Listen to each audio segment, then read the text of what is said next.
بسم اللہ الرحمن الرحیم۔ باب الکبائر و علامات النفاق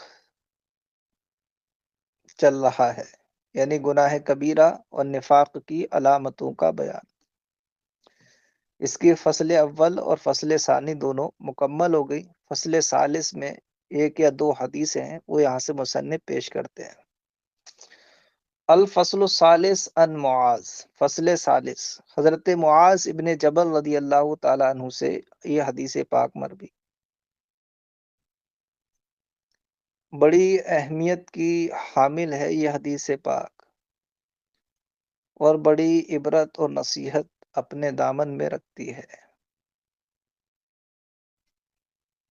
اور یہ حدیث پاک مسلمانوں کی آج کی ذلت اور رسوائی کا کے اسباب پورے بتا دیتی ہے کہ ایسا کیوں ہو رہا ہے۔ مسلمان جو ظلم و ستم کا شکار ہے یا خود کو بے یار و مددگار محسوس کر رہا ہے، اس کی یہ حالات کیسے بنے، یہ حدیث پاک اس کو واضح کرتی ہے۔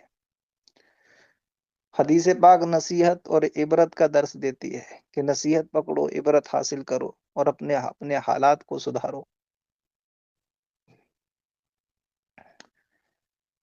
حضرت معاذ بن جبل رضی اللہ تعالیٰ عنہ سے مروی ہے، قالا انہوں نے فرمایا، اوصانی رسول اللہ صلی اللہ تعالیٰ علیہ وسلم بعشر کلمات، کہ اللہ کے رسول صلی اللہ علیہ وسلم نے مجھے 10 کلمات یعنی 10 باتوں کی تاکید فرمائی۔ بیٹا اوصانی یہاں وصیت کے معنی میں بھی ہو سکتا ہے، اور زیادہ ظاہر یہ ہے کہ یہ تاکیدی حکم دینے کے معنی میں ہے، جیسے یوصیکم اللہ فی اولادکم میں، کہ اللہ تمہیں تاکید فرماتا ہے تمہارے اولاد کے بارے میں۔ قال حضور نے فرمایا، لا تشرک باللہ شیئا وَإِن قُتِلْتَ وَحُرِّقْتَ، سرکار نے فرمایا کہ تو اللہ کا کسی چیز کو شریک نہ کر، اگرچہ تو قتل کر دیا جائے، اگرچہ تو جلا دیا جائے۔ یعنی حالت اکراہ میں بھی اگرچہ جان سے مارنے کی دھمکی دی جا رہی ہو، تب بھی اللہ کے ساتھ تو کسی کو شریک نہ ٹھہرا۔ بیٹا اس کے بارے میں قرآن مقدس میں صاف صریح حکم موجود ہے، جس کا مفہوم یہ ہے کہ جسے کفر پر مجبور کیا گیا، اکراہ کیا گیا، اکراہ ملجئہ، جس میں جان سے مارنے کی یا کسی عضو کو تلف کر دینے کی یا اتنی شدید پٹائی لگانے کی جس کو یہ برداشت نہ کر سکے، یہ تینوں صورتیں اکراہ ملجئہ کی ہے۔ اگر کفر پر اکراہ کیا گیا، کفر پر مجبور کیا گیا، تو قرآن نے فرمایا کہ اگر اس کا دل ایمان پر مطمئن ہے، دل میں کوئی فرق نہیں آیا، پھر وہ زبان سے کوئی کفری بات کہہ دے یا کوئی کفری کام کر لے، تو اس سے اس کا ایمان زائل نہیں ہوگا، ہے نا۔ ہاں اگر دل سے ہی کفر پر وہ جم جائے اور کفر کو پسند کر لے، اپنی رضا سے ایسا کرے، تو پھر اس کے دل میں چونکہ کفر کرنے کی چاہت پیدا ہوئی، کفر کرنے کا ارادہ ہوا، تو اس سے اس کا ایمان زائل ہو جائے گا۔ لیکن بیٹا ایک یہ ہے کہ اگر اقرار کی صورت میں دل مطمئن تھا اور کوئی کلمہ کفر بول دیا یا کوئی جو ہے فعل کفر کر دیا، تو وہ انسان کافر تو نہیں ہوگا، لیکن اس کا مطلب یہ نہیں ہے کہ وہ کفر حلال ہو گیا اس کے لیے۔ کلمہ کفر بہرحال کفر رہے گا، فعل کفر بہرحال کفر رہے گا، بس حالت اقرار میں اس پر جو مواخذہ ہوتا ہے وہ مواخذہ ساقط ہو گیا ہے۔ قیامت میں اس کی وجہ سے اس کی پکڑ نہیں ہوگی، اس کا ایمان صحیح رہے گا۔ یہ نہیں کہ اس کے لیے وہ کفر کرنا اس وقت حلال ہو گیا تھا یا کفری بات کہنا اس وقت حلال ہو گئی تھی۔ حلال تو کفر کبھی نہیں ہوگا، کبھی نہیں ہو سکتا، ہے نا، کفر کبھی حلال نہیں ہو سکتا۔ حالانکہ وہ جو شراب اور خنزیر والا آپ جو مسئلہ پڑھتے ہیں کہ کوئی مخمصہ میں تھا، انتہائی بھوک کی حالت میں اضطرار کو پہنچ گیا، کھانے کے پاس اس کے پاس صرف خنزیر اور شراب ہے، تو اسے اجازت ہے کہ اپنی جان بچانے کی حد تک خنزیر اور جو ہے کھا لے یا شراب پی لے، یہ جائز ہے نا۔ بیٹا وہاں جواز اباحت کے معنی میں ہے، وہاں اس کے لیے وہ خنزیر کا گوشت اور وہ شراب حلال ہو جاتی ہے، اور یہی وجہ ہے کہ اگر اس نے نہیں کھایا یا نہیں پیا اور مر گیا اسی طرح، تو خودکشی کرنے والا کہلائے گا، گناہ گار ہوگا، کیونکہ وہ چیز اس کے لیے حلال تھی، حلال چیز چھوڑ گئی اور مر گیا تو خودکشی تو ہوئی ہے۔ تو شرع نے کوئی مواخذہ نہیں رکھا تو کیوں نہیں کیا؟ کرنا چاہیے تھا. مر گیا تو خودکشی ہوگی، گناہ گار ہوگا. لیکن اگر کفر پر اقرار کیا اور دل مطمئن بھی تھا، اس کے باوجود اس نے کفر نہیں بکا، کفری کام نہیں کیا، یہاں تک کہ وہ مار دیا گیا، تو وہ گناہ گار نہیں ہوگا بلکہ وہ شہید ہوگا. کیونکہ یہاں کفر حلال نہیں ہو گیا تھا، خنزیر اور خمر کی طرح حلال نہیں ہو گیا، بلکہ وہ حرام ہی رہا تھا. بس مواخذہ اس سے ساقط ہو جاتا اگر دل مطمئن رہتے ہوئے وہ کر لیتا. تو وہ بہرحال چیز حرام ہی تھی، بس مواخذہ ختم ہوا تھا، تو وہ گویا ایک حرام سے بچا، اور حرام سے بچنے میں ثواب ہے، اس لیے وہ شہید ہو. تو اس میں جو فرمایا جا رہا ہے کہ اگر تو قتل کر دیا جائے، اگرچہ تو جلا دی جائے، پھر بھی اللہ کا شریک نہ ٹھہرا، تو اس کی توضیح وہی ہے، یا یہ افضل پر محمول ہے کہ عزیمت یہی ہے کہ کسی بھی صورت کفر مت کرو، چاہے کچھ بھی ہو جائے. عزیمت یہ ہے. اور جو قرآن مقدس میں مذکور ہے وہ رخصت ہے کہ دل مطمئن ہو تو کر لے، تو اس پر آخرت میں کوئی مواخذہ نہیں ہوگا. ٹھیک ہے. یا یہ حدیث محمول ہے اس صورت پر کہ دل سے کسی چیز کو شریک مت ٹھہرا اللہ کا، اگرچہ تجھے جلا دیا جائے، اگرچہ تجھے قتل کر دیا جائے. کیونکہ اگر تو دل سے کسی چیز کے ٹھہرانے پر راضی ہے اللہ کا شریک، تو ایمان چلا جائے گا، ہے نا. تو ایمان نہ جانے دے، اگرچہ تو قتل کر دیا جائے، اگرچہ تو جلا دی جائے. ٹھیک ہے. یا تو یہ اس پر محمول ہے. آگے فرمایا ولا تعقن والدیک وان امراک ان تخرج من اهلک ومالک، اور اپنے ماں باپ کی ہرگز نافرمانی مت کر، اگرچہ وہ تجھے حکم دے کہ تو اپنے اہل اور اپنے مال سے نکل جا. یعنی اگرچہ وہ بیوی بچوں کو چھوڑ کر جانے کا حکم دے، تب بھی ان کے حکم کی نافرمانی نہ کر، ہے نا. فرائض و واجبات میں تو مطلقاً ماں باپ کی پیروی لازم ہے، اسی طرح جائز اور مستحب کاموں میں بھی ان کی پیروی لازم ہے. اگر وہ جائز بات کا حکم دیں تو اسے کرے، جائز بات کو چھوڑنے کا حکم دیں تو جائز بات کو چھوڑنا لازم ہے. البتہ ناجائز میں ماں باپ کیا کسی کی بھی اتباع نہیں ہے. کوئی بھی ناجائز کام کرنے کا حکم دے اس کی بات نہیں مانی جائے گی. لا طاعت لمخلوق فی معصیت الخالق، کسی مخلوق کی اطاعت نہیں ہے، فرما برداری نہیں ہے اللہ تعالیٰ کی نافرمانی میں، ہے نا. تو اگر ماں باپ یہ کہیں کہ اپنی اولاد اور اپنی بیوی بچوں کو چھوڑ کر چلا جائے یہاں سے، اور وجہ کوئی ان پر ظلم و زیادتی نہ ہو، تو جو ہے اولاد پر ضروری ہے کہ چھوڑ کر چلا جائے. ہاں اگر ظلم و زیادتی کے طور پر کہیں تو پھر ان کی بات نہیں مانی جائے گی، کیونکہ غیر پر ظلم و زیادتی جائز نہیں ہے، اور ناجائز کام میں ماں باپ کی پیروی نہیں کی جائے گی. اور اپنے والدین کی نافرمانی مت کر، اگرچہ وہ حکم دے تو اپنے اہل اور اپنے مال سے نکل جا. ولا تترکن صلاۃ مکتوبۃ متعمدہ، اور فرض نماز جان بوجھ کر ہرگز نہ چھوڑ. فرض نماز جان بوجھ کر ہرگز نہ چھوڑ. فإن من ترک صلاۃ مکتوبۃ متعمدا فقد بریت منہ ذمۃ اللہ، اس لیے کہ جو فرض نماز جان بوجھ کر چھوڑتا ہے اللہ کا ذمہ اس سے بری ہو جاتا ہے. یہ بیٹا مسلمانوں کی رسوائی کی بڑی وجہ جو ایک جملے میں سرکار نے ارشاد فرما دی کہ جو فرض نماز جان بوجھ کر چھوڑتا ہے اللہ کا ذمہ اس سے بری ہو جاتا ہے. اسی مشکات میں حدیث ہے اللہ کو پرواہ نہیں ہوتی وہ کس وادی میں جا کر ہلاک ہو جائے. کتنے مسلمان ہیں جو فرض نمازوں کی وقت پر پابندی کر رہے ہیں؟ گنتی کے چند ہے نا. تو چند تو آرام میں بھی ہیں. اکثریت وہ ہے جو فرض نمازوں کو تباہ کر چکی ہے، ضائع کر چکی ہے، اللہ کے ذمے سے نکل چکے ہیں. اللہ کو پرواہ نہیں ہے ان کی کہ وہ کس وادی میں جا کر ہلاک ہو جائے. اور جب اللہ کسی سے اپنا ذمہ اٹھا لیتا ہے تو پھر اس کا کوئی حامی و ناصر نہیں ہے. اب انسان کتنا ہی چیختا رہے کہ فلاں نیتا ہمارے لیے نہیں بول رہا ہے، فلاں عالم صاحب کیا کر رہے ہیں، فلاں خانقاہی لوگ کیا کر رہے ہیں، فلاں کیا کر رہے ہیں، کوئی فلاں نہیں ہے. اللہ کی حمایت جس پر نہ ہو، اللہ کی نصرت جس پر نہ ہو، اس کے لیے کوئی حامی اور ناصر نہیں ہے. سرکار کی حدیث کا یہ جملہ مسلمانوں کے ان تمام سوالات و بیجا مطالبات کا جواب ہے جو اپنے قائدین سے کرتے رہتے ہیں، اپنے رہنماؤں سے کرتے رہتے ہیں. اور کبھی سرکار کی اس حدیث پر غور نہیں کرتے ہیں کہ قائد و رہنما، حامی و ناصر، چارہ کار تو ہمارا رب تعالیٰ ہے، اور اسی نے ہم سے اپنا ذمہ اٹھا لیا ہے. تو پھر ہمارے لیے کون حامی و ناصر ہوگا؟ اللہ حامی و ناصر ہے تو سب حامی و ناصر ہے، کیونکہ وہ بندوں کے لیے مددگار تو بناتا ہے نا. تو وہ جب اس کو مدد منظور نہیں ہے یا جب وہ راضی نہیں ہے عمل سے تو وہ دوسروں کو مددگار کیوں کر بنائے. یہ جملہ بہت عبرت اور بہت نصیحت پکڑنے والا جملہ ہے. فَإِنَّ مَن تَرَكَ صَلَاةً مَكْتُوبَةً مُتَعَمِّدًا فَقَدْ وَرِيَتْ مِنْهُ ذِمَّةُ اللَّهِ. بے شک وہ جو فرض نماز جان بوجھ کر چھوڑتا ہے اللہ کا ذمہ اس سے بری ہو جاتا ہے، وہ اللہ کی امان میں نہیں رہتا ہے. وَلَا تَشْرَبَنَّ خَمْرًا، اور حضور نے فرمایا کہ ہرگز شراب نہ پینا. فَإِنَّهُ رَأْسُ كُلِّ فَاحِشَةٍ، اس لیے کہ یہی ہر بے حیائی کی اصل ہے. آج نوجوان نسل مسلمانوں کی کتنی شراب میں مبتلا ہے. 15 16 16 سال کے لڑکے تک شراب پی رہے ہیں، اور وہی بے حیائی پھوٹ پھوٹ کر قوم مسلم میں ظاہر ہو رہی ہے، اس کے برے نتیجے ظاہر ہو رہے ہیں.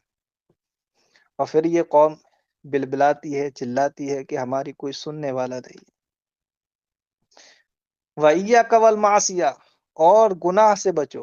ایاک والمعصیہ یہ تحذیر ہے بیٹا، جیسے ایاک والاسد جو آپ نے ہدایت النحب اور کافیہ وغیرہ میں پڑھا ہوگا. وَإِيَّاكَ وَالْمَعْصِيَةَ، اور گناہ سے بچو. فَإِنَّ بِالْمَعْصِيَةِ حَلَّ سَخْطُ اللَّهِ، بے شک گناہ کی وجہ سے اللہ کی ناراضی اترتی ہے. کتنے گناہ ہو رہا ہے قوم مسلم میں، ناراضگی اتر رہی نا اللہ پاک کی. اسی کے نتائج ہم کو دکھائی دے رہے ہیں کہ ہر ایک مل کر مسلمانوں کو روننے پر لگا ہوا ہے. وَإِيَّاكَ وَالْفِرَارَ مِنَ الزَّحَفِ، اور تم بچو جنگ کے دن راہ فرار اختیار کرنے سے. وَإِنْ هَلَكَ النَّاسُ، اگرچہ لوگ ہلاک ہو جائیں. اگرچہ لوگ ہلاک ہو گئے یعنی جنگ میں گئے ہیں مجاہدین کے ساتھ اور دشمن غالب آ گئے، بہت سارے لوگ مار دیے گئے، تب بھی حضور فرماتے ہیں کہ جنگ سے راہ فرار اب بھی اختیار مت کرو. اگرچہ بہت سارے لوگ ہلاک ہو گئے مگر تم ڈٹے رہو، جمے رہو. بیٹا یہ حکم عظیمت کا ہے کہ اگر رکا رہے تو وہ مجاہد زیادہ جہاد کرنے والا ہے. لیکن رخصت یہ ہے کہ اگر دشمن ہماری تعداد سے 2 گنا ہو تو پیچھے ہٹ سکتے ہیں، لوٹ سکتے ہیں. یا یہ محمول ہے اس صورت پر کہ مجاہدین کے ساتھ گیا تھا، اب یہ چلا آئے گا تو مجاہدین کی تعداد کم ہو جائے گی اور دشمنوں کی تعداد ان کو رون دے گی، ان کو شکست دے دے گی، ان کو ہلاک کر دے گی. تو ایسی صورت میں جنگ سے بھاگنا حرام ہے. وَإِذَا أَصَابَ النَّاسَ مَوْتٌ وَأَنْتَ فِيهِمْ فَاثْبُتْ، اور جب لوگوں کو عام موت پہنچے اور تو ان میں موجود ہو، فَاثْبُتْ، تو وہاں ثابت قدم رکھ. یعنی اگر کسی علاقے یا بستی میں کوئی وبائی بیماری پھیل گئی ہو جس کی وجہ سے لوگ مر رہے ہوں، جیسے طاعون ہے یا ہیضہ وغیرہ ہوتا تھا پہلے، وہ کسی بستی میں پھیل گیا اور لوگ اس سے مر رہے ہیں اور تم اس بستی موجود ہو، فَاثْبُتْ، تو وہاں موجود رہو. اور جو وہاں موجود نہ ہو اس کے لیے حکم ہے کہ وہ وہاں نہ جائے. اب یہ حکم کیوں ہے؟ اس لیے کہ اگر یہ وہاں سے چلا آئے اور جو صحیح لوگ ہیں وہاں سے چلے آئے تو جو وہاں لوگ مرے ہیں وہ تو بے گور و کفن رہ جائیں گے نا، ان کو دفنائے کون، وہ کفن کون دے گا؟ ان کی لاشوں کی بے حرمتی ہوگی. اس لیے کہا کہ تم ان میں موجود رہو تاکہ ان کو دفنا سکو، ان کی تدفین کر سکو. اور اس کے وہاں موجود رہنے میں ایک بدعقیدگی کے شبہ کو بھی زائل کرنا ہے، کیونکہ طاعون وغیرہ اور ہیضہ وغیرہ کے بارے میں لوگوں کا نظریہ یہ ہوتا ہے کہ یہ بیماری پھیلتی ہے. تو بہت سارے لوگ وہاں سے اس لیے بھاگتے ہیں کہ اگر ہم یہاں رہیں گے توڑ کر یہ بیماری ہم کو بھی لگ جائے گی. حالانکہ اسلام میں تعدیہ نہیں ہے، لا عدوى ولا طیرۃ فی الاسلام. اسلام میں کوئی بیماری کسی کو اڑ کر لگے یہ نظریہ نہیں ہے. تو بھاگنے والے کو عموماً یہی نظریہ ہوتا ہے، اس لیے حضور نے فرمایا کہ تم وہیں رہو تاکہ یہ غلط نظریہ تمہارے دماغ میں نہ بیٹھے اور تمہارے عقیدے میں خرابی نہ آئے، اس لیے وہیں رہو. اور جو وہاں نہیں ہے اس کو جانے سے منع کیا کہ اس بستی میں نہ جائے، کیونکہ اگر یہ بستی میں گیا اور خدا نخواستہ اس کو بھی یہ بیماری ہو گئی تو یہ بھی اسی بدعقیدگی میں مبتلا ہو جائے گا کہ میں یہاں آیا تو ان کی بیماری اڑ کر مجھے لگ گئی ہے نا. تو یہ اس بدعقیدگی میں مبتلا ہو جائے گا، اس لیے اس کو فرمایا کہ وہاں نہ جائے.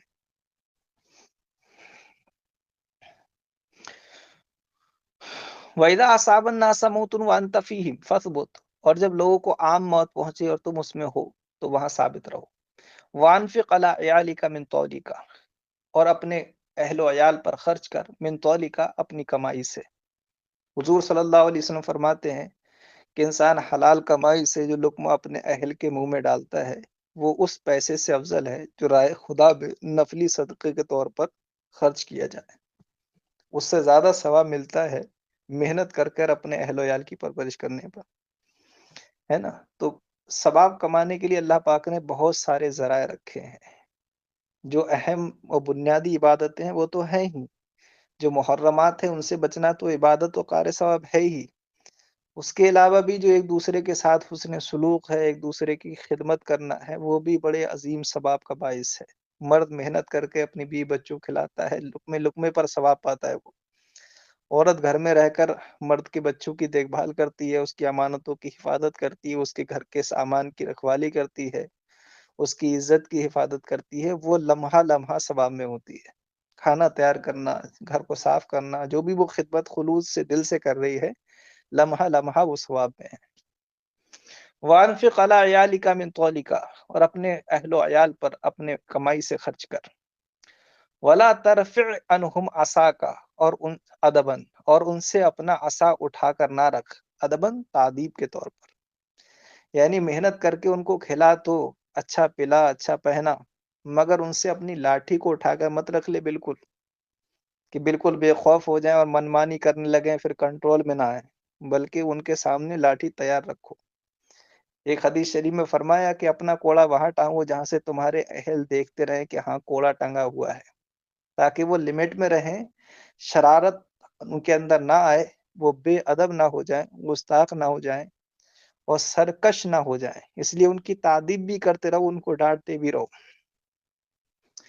ہمارے علاقوں میں ایک جملہ مشہور ہے کہ اولاد کو یا بیوی کو لقمہ سونے کا کھلا دو، مگر اس پر نظر باز کی سی رکھو، تاکہ وہ ڈرتے بھی رہیں وہ، اور خوش بھی رہیں، کیونکہ نرا ڈرانا دھمکانا یہ ان کو نا امید کر دے گا، اور نرا لاڑو پیار نری خواہشات پوری کرنا یہ ان کو شریر بنا دے گا، یہ ان کو سرکس بنا دے گا، ہے نا؟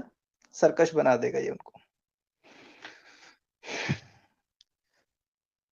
ولا ترفعهم عصاک ادبا، اور ان سے اپنے عصا کو تعدیب کے طور پر بالکل اٹھا کر نہ رکھ دو۔ وَأَخْفِيهِمْ فِي اللَّهِ، اور انہیں اللہ کے بارے میں ڈراتے رہو، اللہ پاک سے ڈراتے رہو انہیں۔ عورت کو بہت سارے جو مردوں کی عادت ہوتی ہے نا، بڑے بڑے سپنے دکھانا، بڑی بڑی شاپنگ کرانا، بڑے بڑے عمدہ لباس پہنانا، جس سے اس کی خواہشات بڑھتی جاتی ہیں۔ پھر جب مرد کی کمائی اس درجے میں نہیں رہتی ہے، گھر میں کوئی پریشانی آتی ہے، تو عورت کو تو چونکہ ان چیزوں کا عادی بنا دیا، پھر وہ مطالبات کرتی ہے، نہیں ہوتے ہیں، پھر جھگڑے ہوتے ہیں۔ تو بہتر یہ ہے کہ اپنی بیویوں کو اور اپنے بچوں کو سنجیدگی سادگی سکھائے، اچھائی سکھائے، توکل سکھائے، اللہ پر بھروسہ سکھائے، مصیبت میں صبر کی تلقین کرے، اچھائی ہو تو شکر سکھائے، ان کی خواہشات کو نہ بڑھا دے، ہے نا؟ ان میں ایسا کچھ نہ دے کہ جس کی وجہ سے ان کے اندر کبر آنے لگے، ان کے اندر بڑائی آنے لگے، ناشکری پیدا ہو، یہ حالت ان کی نہ کر دے، بلکہ انہیں اللہ کے بارے میں ڈراتا رہے۔ واقفہم فی اللہ، اور انہیں اللہ کے بارے میں ڈرائے۔ رواہ احمد، اس کو امام احمد ابن حنبل نے روایت کیا۔ وعن حذیفہ، اور حضرت حذیفہ رضی اللہ تعالی عنہ سے مروی ہے، قال انما النفاق کان علی عہد رسول اللہ صلی اللہ علیہ وسلم، کہ نفاق اللہ کے رسول صلی اللہ تعالی علیہ وسلم کے زمانے میں تھا۔ حضور صلی اللہ علیہ وسلم کے زمانے میں لوگ تین قسم کے تھے، ایک مومن مخلص، ایک کھلے کافر، اور ایک منافق۔ تین قسم کے لوگ تھے، لیکن حضور صلی اللہ علیہ وسلم کے وصال شریف کے بعد اب لوگ صرف دو قسم کے ہیں، یا تو مومن ہوگا یا کافر ہوگا، کیونکہ نفاق کو جاننے کا جو ذریعہ تھا وحی اور سرکار کا علم غیب، وہ ذریعہ حضور کے وصال کے بعد اب نہ رہا۔ اب نہ وحی نازل ہو رہی ہے کہ وحی کے ذریعے کسی کے دل کے اندر کا نفاق معلوم ہو سکے، اور نہ حضور صلی اللہ علیہ وسلم بحیات ظاہر موجود ہیں کہ آپ اطلاع دیں کہ فلاں منافق ہے اپنے علم غیب سے جان کر۔ جو اندر کے نفاق کو پہچاننے کے طرق تھے وہ حضور کے وصال کے بعد نہ رہے۔ تو اب ہمارے لیے تو صرف دو ہی درجے ہیں، یا تو مسلمان ہوگا ہمارے نزدیک، یا پھر کافر ہوگا۔ اگر وہ ایمان والا ہے اور کوئی فعل خلاف اسلام نہیں کرتا، ہمارے سامنے ایمان ظاہر کرتا ہے تو ہم اسے مسلمان سمجھیں گے، اور اگر کفر کرتا ہے، کفری بات کہتا ہے، تو ہم اسے کافر سمجھیں گے۔ اب کوئی ایسا ہے کہ جس کے اندر دل میں تصدیق نہیں ہے، لیکن اس سے کوئی قول و فعل خلاف اسلام یا انکار ضرورت دین صادر نہیں ہوا، تو ہم تو اسے مسلمان ہی جانیں گے کہ ہم تو ظاہر کے مکلف ہیں، دل کا حال اس کے رب کے سپرد کریں گے۔ اگر وہ دل میں کفر لے کر گیا تو ہرگز نجات نہ پائے گا قبر و حشر میں، اور دل میں ایمان لے کر گیا تو اس کے لیے نجات ہے، اگرچہ ہمیں اس کے ایمان کی بھی خبر نہیں تھی کہ یہ ایمان والا تھا۔ قال انما النفاق كان على عهد رسول اللہ صلی اللہ علیہ وسلم، کہ نفاق اللہ کے رسول صلی اللہ تعالی علیہ وسلم کے زمانے میں تھا صرف۔ فاما اليوم، رہا آج، فانما هو الكفر او الايمان، رہا آج تو یا تو کفر ہوگا یا ایمان۔ رواہ البخاری، اسے امام بخاری نے روایت کیا۔ بابن فی الوسوسہ، وسوسے کا بیان۔ وسوسہ کا لغوی معنی ہے بیٹا نرم آواز، اور اصطلاح میں جو فاسد خیالات ہوتے ہیں، جو برے خطرات ہوتے ہیں، ان کو وسوسہ کہا جاتا ہے۔ وسوسہ یہ شیطان کی جانب سے ہوتا ہے، اور الہام یعنی اچھا خیال جو ہوتا ہے وہ اللہ پاک کی جانب سے ہوتا ہے۔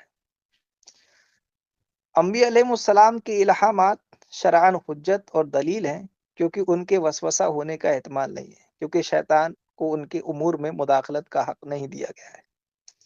لیکن غیر نبی اور اگرچہ صحابی ہوں، اگرچہ وہ ولی ہوں، ان کا جو الہام ہے وہ شرعاً حجت اور دلیل نہیں ہے، کیونکہ اگرچہ وہ بھی اکثر شیطان سے محفوظ رہتے ہیں، لیکن اس میں یہ احتمال ہے کہ ہو سکتا ہے وہ وسوسے شیطانی ہو، کیونکہ شیطان کو قدرت دی گئی ہے ان کے دل میں وہ وسوسے ڈال سکتا ہے، اس لیے ان کا الہام وہ دلیل اور حجت نہیں ٹھہرے گا۔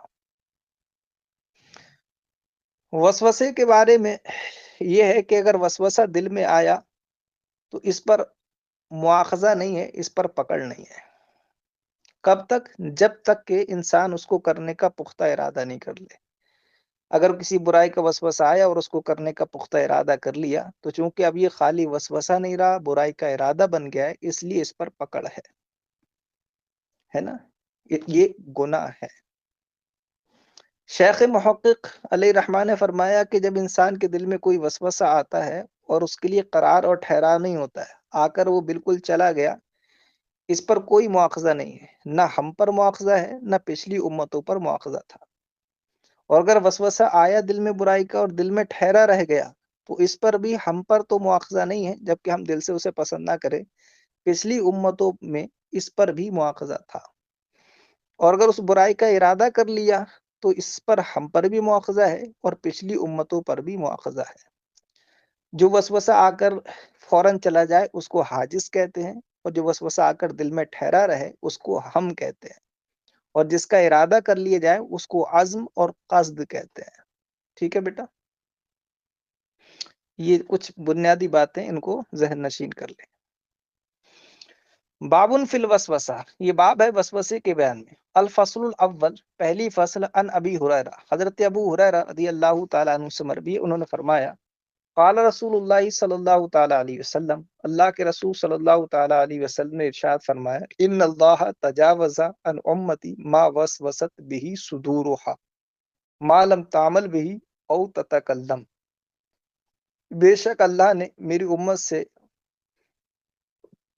درگزر کر دیا ہے اس کو جو وسوسے ان کے سینوں میں آتے ہیں، جب تک کہ وہ اس پر عمل نہ کرے یا اس کا تکلم نہ کرے۔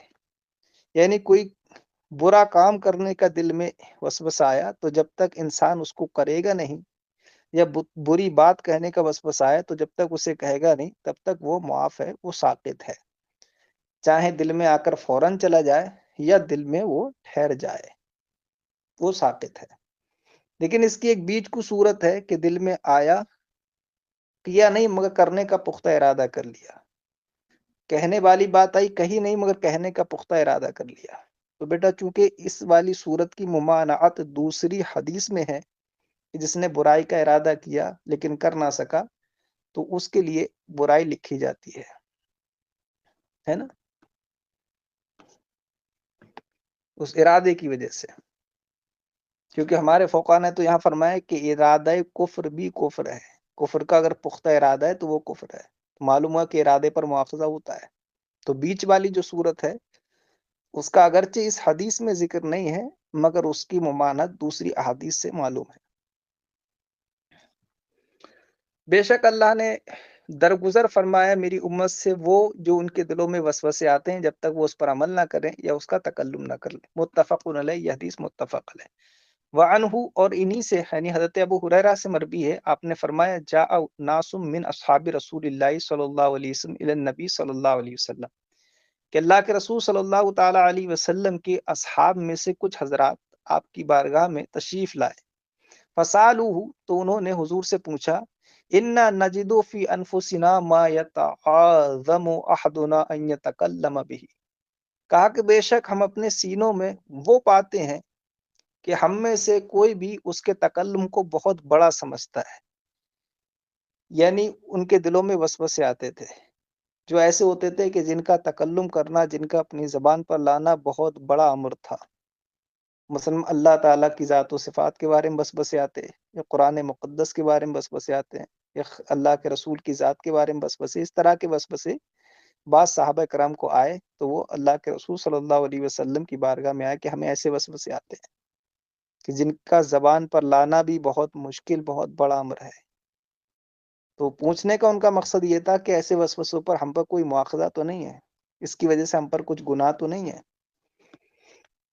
یہ صحابہ کرام کی نیکی تھی، یہ ان کے جذبے تھے کہ وسوسہ آیا برائی کا تو بے چین ہو جاتے تھے. اب تو انسان برائی کر کے نہیں شرما رہا ہے نا، چوری کر کر سینہ چوری دکھا رہا ہے، برائی بھی کر لے گا پھر اس کے بعد سینہ چوڑا کر کے گھومے گا. کوئی حیا، کوئی شرم، کوئی افسوس چہرے پر اس کے نہیں ہوتا ہے نا. اور پھر آج کے ایسے بیہودہ قسم کے لوگ بات کرتے ہیں صحابہ کرام کی، ان کے عمل کی، ان کے آپسی مشاجرات کی، اور ان کو اپنی اس بے ڈھنگی روش کے ساتھ ان کا فیصلہ کرنا چاہتے ہیں کہ ہم ان کے فیصل بنے، ہم بتائیں کون صحابی صحیح تھے، کون غلط تھے، کون حق پر تھے، کون ناحق پر تھے. یہ حال ہے انسان کا کہ اپنے ایمان و روش کا پتہ نہیں ہے، صحابہ کرام کا فیصلہ کرنا چاہ رہا ہے. صحابہ کرام کے درمیان فیصل بننے کی خواہ آئی. اللہ رحم فرمائے. فسالوہ، تو انہوں نے حضور سے پوچھا، انا نجد ما فی انفسنا ما یتعاظم احدنا ان یتکلم به، کہ بے شک ہم اپنے سینوں میں وہ پاتے ہیں کہ ہم میں سے کوئی بھی اس کے تکلم کو بہت بڑا سمجھتا ہے. قالا، حضور نے فرمایا، اوا قد وجدتموہ، اور کیا تم واقعی ان چیزوں کو پاتے ہو اپنے دل میں، ایسے وسوسے پاتے ہو؟ قالو، نام بولے ہاں کہ ہاں آتے ہیں. قال ذالک صریح الایمان، حضور نے فرمایا کہ یہی تو کھلا ایمان ہے. یعنی ایسے وسوسوں کا آنا یہ کھلا ایمان ہے، کیونکہ وسوسے کفر کے اسی دل میں تو آئیں گے جس میں ایمان ہو. چور وہیں تو چوری کرتا ہے جہاں مال ہو، جہاں پہلے سے ہی بھکمری پھیلی ہوئی ہے، فقر و فاقہ کی زندگی ہے، کچھ ہے ہی نہیں، وہاں چور کیوں جائے گا؟ تو جس دل میں کفر برائے وہاں شیطان کیا کرے گا؟ شیطان تو وسوسے اس دل میں ڈالے گا کفر کے جہاں ایمان ہو. تو حضور نے فرمایا کہ اگر ایسے وسوسے آتے ہیں تو یہی تو کھلے ایمان ہے، یہی تو ایمان کی علامت ہے کہ کفر کے وسوسے آ رہے ہیں، مطلب ایمان سینے میں ہے. یا پھر ذالکا سے مراد ہے یتعاظم احدنا ان یتکلم به، کہ دل میں کفر کا وسوسہ آیا لیکن زبان پر اس کا لانا بہت مشکل ہے، زبان پر اس کو لانے کی ہمت نہیں ہے. تو جو ہمت نہیں ہو رہی یہی تو کھلا ایمان ہے کہ کفر کرنا تو بہت دور کی بات، کفر کا خالی خیال آ گیا تو زبان اس کی تعبیر نہیں کر پا رہی ہے، زبان اس کو اپنے اوپر لانے کو بہت گرا جان رہی ہے، الفاظ اس کو تعبیر نہیں کر سکتے، وہ بہت گرا لگ رہے ہیں. ایسا سمجھنا کفر کو، یہی تو کھلا ایمان ہے، یہی تو سری ایمان ہے. دونوں احتمال ہو سکتے ہیں ذالکا کے مشارلہ میں، یا تو ان وسوسوں کی طرف اشارہ ہے یا اس کی تعبیر کو بہت بڑا جاننا اس کی طرف اشارہ ہے. قال ذالک صریح الایمان، حضور نے فرمایا یہ کھلا ایمان ہے. رواہ مسلم، اس کو امام مسلم نے روایت کیا. وعنہ، اور یہ حضرت ابو ہریرہ رضی اللہ تعالیٰ عنہ سے مروی ہے، قال، انہوں نے فرمایا، قال رسول اللہ صلی اللہ علیہ وسلم، کہ اللہ کے رسول صلی اللہ تعالیٰ علیہ وسلم نے فرمایا، یاتی الشیطان احدکم، شیطان تم میں سے کسی کے پاس آتا ہے، فیقول، تو کہتا ہے، من خلق کذا، من خلق کذا، من خلق کذا، ایسی چیز کو کس نے پیدا کیا؟ من خلق کذا، ایسی چیز کو کس نے پیدا کیا؟ حتی یقولا، یہاں تک کہ وہ کہتا ہے من خلق ربک، تیرے رب کو کس نے پیدا کیا ہے؟ شیطان آتا ہے، شیطان آنے سے مطلب وسوسہ ڈالتا ہے دل میں، کیا یار یہ چیز اللہ نے پیدا کی ہے، اس کو بھی اللہ نے پیدا کیا ہے، اس کو بھی اللہ نے پیدا کیا ہے، اس سے پہلی چیز تھی اسے بھی اللہ نے پیدا کیا، اس سے بھی پہلے تھا اسے بھی اللہ نے پیدا کیا ہے۔ تو ایسا کرتے کرتے اس کے دماغ میں آ جاتا ہے وسوسہ، پھر اللہ کو کس نے پیدا کیا ہے؟ اس طرح سے وہ اسٹیپ بائی اسٹیپ اوپر چڑھتا جاتا ہے اور وہاں تک پہنچ جاتا ہے کہ پھر اللہ کو کس نے پیدا کیا، اس طرح کا وسوسہ ڈالتا ہے شیطان۔ حضور نے فرمایا جب اس طرح کا وسوسہ آنے لگے تو کیا کرنا ہے، اس کا سرکار نے علاج بتایا۔ تم میں سے کسی کے پاس شیطان آتا ہے، کہتا ہے من خلق قضا، ایسی چیز کو کس نے پیدا کیا، من خلق قضا، ایسی چیز کو کس نے پیدا کیا، حتی یقول، یہاں تک کہ وہ یہ کہنے لگتا ہے، دماغ میں ڈالنے لگتا ہے من خلق ربک، تیرے رب کو کس نے پیدا کیا ہے۔ فائدہ بلغہ، تو جب وہ اس تک پہنچے، ایسا وسوسہ آ جائے اس کو، فلیستعذ باللہ، تو چاہے کہ وہ اللہ کی پناہ چاہے، اعوذ باللہ شریف پڑھے، ولینتہی، اور باز آ جائے، یعنی پھر اس بات میں غور کرنا چھوڑ دے، ولینتہی، انتہا کر دے، پھر آگے کچھ نہ سوچے، اعوذ باللہ پڑھ کے اپنا ذہن وہاں سے ہٹا لے۔ متفق علیہ، یہ حدیث متفق علیہ۔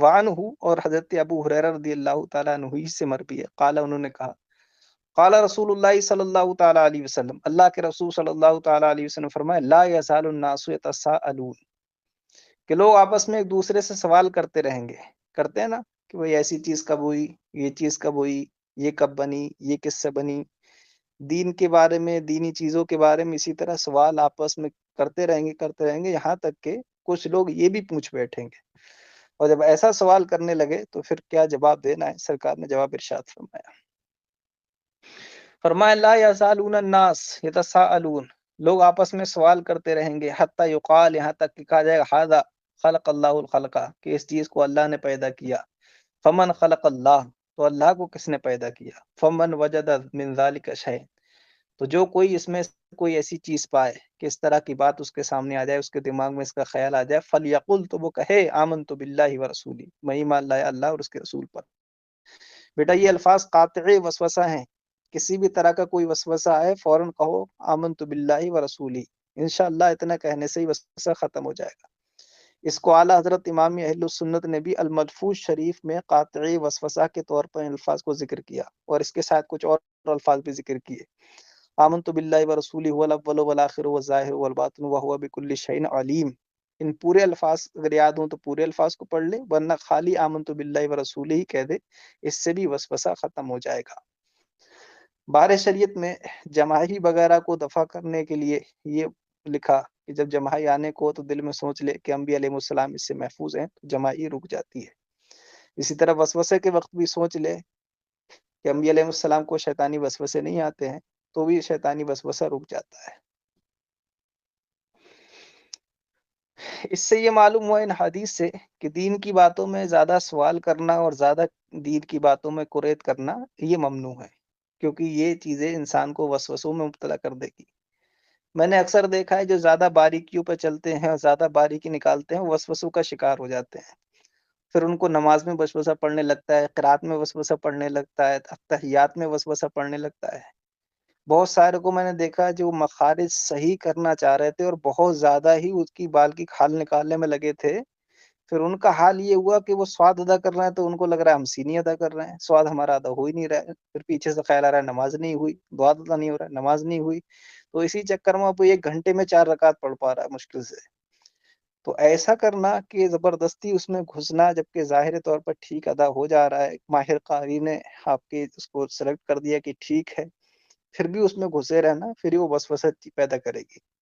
اسی طرح بہت سارے لوگ طہارت کے مسئلوں میں گھسے رہتے ہیں تو ان کو وسوسے پڑنے لگتا ہے، ارے چھینٹے تو نہیں آ گئے، ارے یہاں کچھ گر تو نہیں گیا، ارے یہاں بچے رہتے ہیں اس گھر میں چھوٹے، ہو سکتا ہے یہاں پیشاب کر دیا ہو سکتا ہے اس بستر پر کبھی کوئی بچہ لیٹا ہو اس نے پیشاب کر دیا ہو، کہیں یہ ناپاک تو نہیں، میں نے گیلا پیر اس پر رکھ دیا، اس کی تری چھوٹ کر تو نہیں لگ گئی۔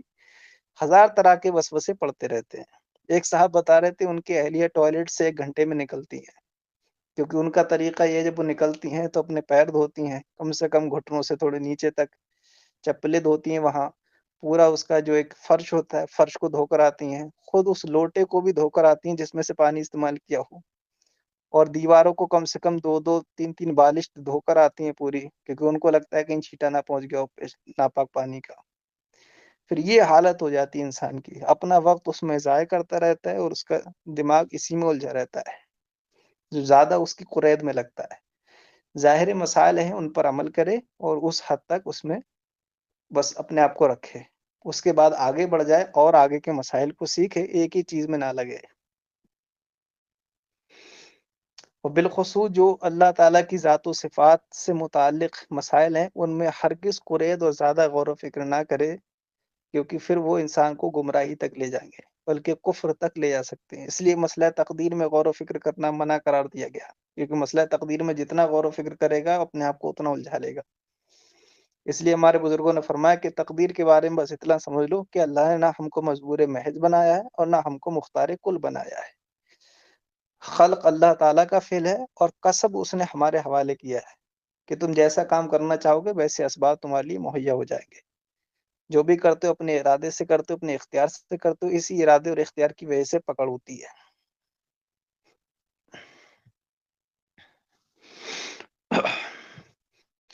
فَلْيَقُلْ آمَنْتُ بِاللَّهِ وَرَسُولِهِ فَمَنْ وَجَدَ مِنْ ذَلِكَ شَيْئًا، تو جو اس میں سے کچھ پائے، فَلْيَقُلْ، تو وہ کہہ دے آمَنْتُ بِاللَّهِ وَرَسُولِهِ کہ میں ایمان لایا اللہ پر اور اس کے رسولوں پر۔ متفق علیہ، یہ حدیث متفق علیہ۔